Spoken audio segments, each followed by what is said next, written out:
than 100 detained as the country's parliament passed an austerity package aimed at securing the latest bailout. Our TV's Peter Oliver reports from the Greek capital.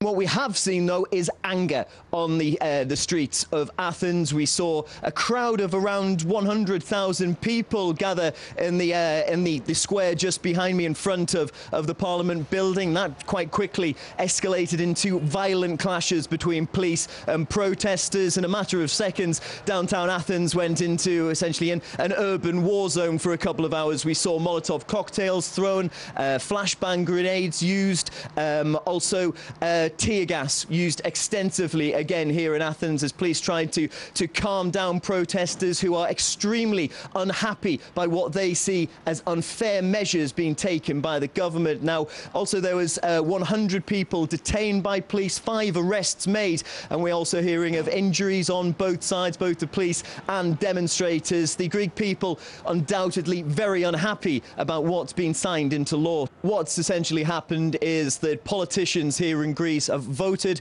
in order to allow the next round of austerity measures. 153 MPs voting in favour of these latest austerity measures, 128 against, and there were 18 abstentions. What these new austerity measures mean, though, for the Greek people is that we're going to see the retirement age rise to 67. There's also going to be slashes to pensions and wages, and there's also going to be new laws that's going to actually make it easier for employers to fire their staff. Now, all of this comes as Antonio Samaras, the Prime Minister, had to make 13.5 billion euro worth of savings. The reason he had to do that was it was demanded of him by Greece's 3 main lenders, the so-called Troika. Now, they had said that unless these cuts were made, that Greece wouldn't get its next round of bailout money. That's over 30 billion euros, and without that money, well, Greece was out of the euro essentially, and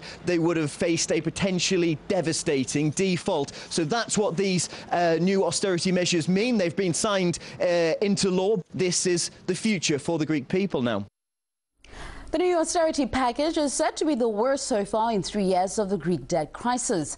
Journalist Charlie McGrath says the cuts will heap further suffering on ordinary people and that the situation won't change for the better until Greece acknowledges it's bankrupt. We already have people killing themselves in front of Parliament in Greece. You have people that are losing everything, losing hope. The last thing to go, I think, is going to be, their sense that they have anybody representing them whatsoever.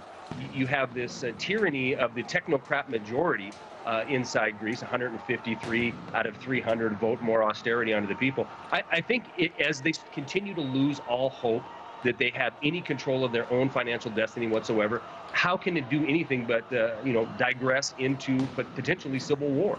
The financial health of the country is not going to change for the better until they realize that they are in default. They're bankrupt, and they tell the banks that are holding their debt and the European Union and the ECB and the Troika that they are going to default. This is what happens in free market capitalism. Their prospect for a return to a healthy economy, it has to start with them realizing that they are completely and utterly broke and start over from scratch. As one battle is over with the Greek Parliament,